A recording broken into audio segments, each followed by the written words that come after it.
इतने नेता और संगठन होने के बावजूद हम इसे बचा नहीं पा रहे हैं, क्योंकि हम सब बटे हुए हैं।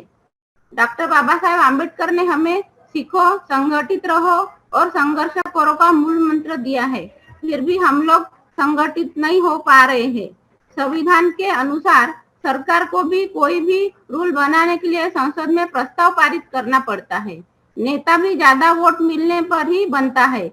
मधुमक्खी भी संघ में रहती है, इसलिए सभी उससे डरते हैं। शेर भी हिरन की शिकार अकेले देखकर ही उसकी शिकार करता है। संघ से भी सभी डरते हैं। जब तक हम इकट्ठे नहीं होंगे, हमें हमारे अधिकार वापस नहीं मिल पाएंगे। 2 अप्रैल 2018 को भी हम एट्रोसिटी एक्ट के लिए विदाउट लीडर हम इकट्ठा हुए थे और हम जीत भी गए। शेतकरी आंदोलन का उदाहरण भी हमारे सामने है। फैमिली में भी हम अगर इकट्ठे रहे तो दूसरे हमारे तरफ आंख उठाकर भी नहीं देखते। घर में चोर भी आया तो हम चोर चोर चिल्लाकर लोगों को इकट्ठा करते हैं, जिससे डरकर वो भाग जाता है और हम सुरक्षित हो जाते हैं। जब हमें कोई लीडर की जरूरत नहीं पड़ती, तब जिस बस्ती में लोग इकट्ठा रहते हैं वो मिलजुल कर रहते हैं। उस बस्ती वालों से भी दूसरे बस्ती वाले डरते हैं। इमरजेंसी में कोई छोटा बड़ा नहीं होता। एक लकड़ी टूट सकती है, पर अगर हम ज्यादा लकड़ी को इकट्ठा करके तोड़ने की कोशिश करें तो वो नहीं टूटती। भगवान बुद्ध ने भी हमें इकट्ठा किया था, सम्राट अशोक ने भी हमें इकट्ठा किया था और डॉक्टर बाबा साहेब आम्बेडकर ने भी हमें इकट्ठा किया था। कोई वस्तु भी बनाने के लिए हमें एटम को इकट्ठा करना पड़ता है। अभी तो आनी बानी है, आपातकाल है। अगर हम अब भी इकट्ठे नहीं हुए तो हम या तो गुलाम बन जाएंगे या तो मारे जाएंगे। अगर हमें अपने बच्चों को बचाना है तो हमें जल्द से जल्द इकट्ठा होना पड़ेगा। लोगों को इकट्ठा होने का मतलब समझाना पड़ेगा। मोबाइल पे, व्हाट्सएप पे, फेसबुक, यूट्यूब, सोशल मीडिया, जहाँ वहाँ समझाना पड़ेगा। लोगों को मिलना पड़ेगा, मीटिंग लेनी पड़ेगी, तभी हमें अपने अधिकार को फिर से हासिल कर पाएंगे, बचे हुए अधिकार को बचा पाएंगे। सरकारी क्षेत्र में लैटरल एंट्रिया शुरू हो गई है, प्राइवेटाइजेशन हो रहा है, रिजर्वेशन इन प्रमोशन खत्म हो गया है।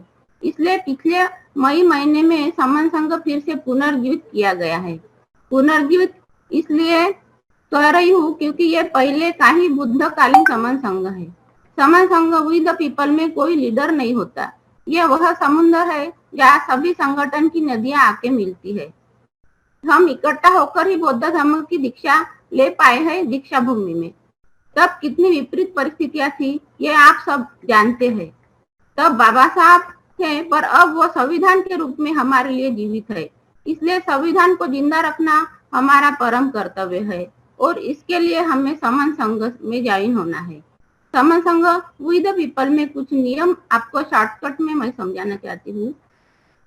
विद द पीपल समन संघ किसी से भी किसी प्रकार का कोई चंदा, सदस्यता शुल्क आदि नहीं लेता है और ना ही कभी भविष्य में लेगा। यदि कोई व्यक्ति विद द पीपल के नाम पे कोई पैसे की मांग करता है तो वह समन संघ का दुश्मन है। विद द पीपल समन संघ का कोई नेता, अध्यक्ष, संस्थापक, निर्माता, संचालक, पदाधिकारी, अगुवा, कर्ता धर्ता आदि नहीं है, ना ही भविष्य में कोई होगा। विद द पीपल समन संघ में मंच, माला, वीआईपी कल्चर नहीं होता है। समन संघ में सभी समान होते हैं। विद द पीपल में अपना खाना, अपना किराया खुद खर्चा करने की परंपरा है। विद द पीपल समन संघ कभी सक्रिय राजनीति में नहीं जाएगा। विद द पीपल समन संघ में जातिवाद, व्यक्तिवाद, क्षेत्रवाद, गुटवाद, उच्च नीच तथा किसी भी प्रकार के भेदभाव का कोई स्थान नहीं है।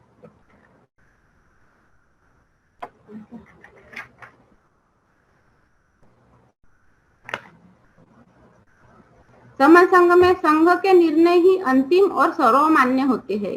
विद द पीपल का एकमात्र नेता डॉक्टर बाबा साहब का प्रमाणित दस्तावेज यानी भारत का संविधान है। विद द पीपल में प्रथम और अंतिम सिर्फ एक प्रमोशन मिलता है और वो है स्पोक यानी महापुरुषों के वक्तव्यों का वक्ता, जिसमें महापुरुषों के बारे में बताना पड़ता है। यहाँ जेंट्स को सर और महिलाओं को बहन कहा जाता है।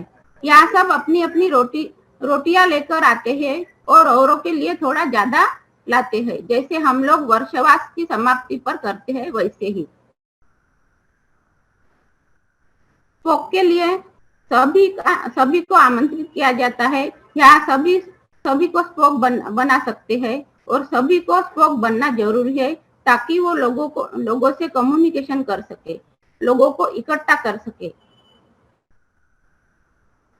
यहाँ संसद के सरीखी स्पोक की मीटिंग लगती है, उसमें समन संघ के लिए नियम बनाने के लिए उसे पारित करना पड़ता है, उसमें सबका विचार लेना पड़ता है, इसलिए सबको इकट्ठा कीजिए, जोड़िए,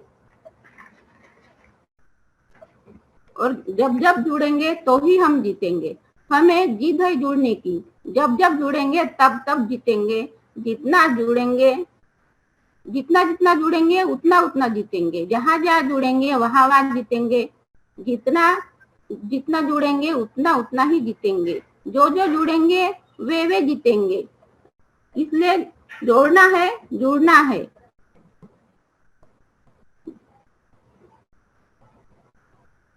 अभी बेशक आपके पास पैसा है, बेशक आपके पास जमीन है, लेकिन अगर आपको कुछ भी नहीं मिला तो क्या कर सकते हो?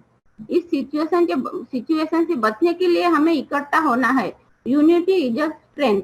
हर हालत में जुड़ेंगे और हर हाल में मिलेंगे और जीतेंगे। चाहे कुछ भी हो जाए, हम गुलामी नहीं करेंगे। हम डॉक्टर बाबा साहेब आम्बेडकर के शेर की औलाद है। हम जीत के ही दम लेंगे। धन्यवाद। जय भीम।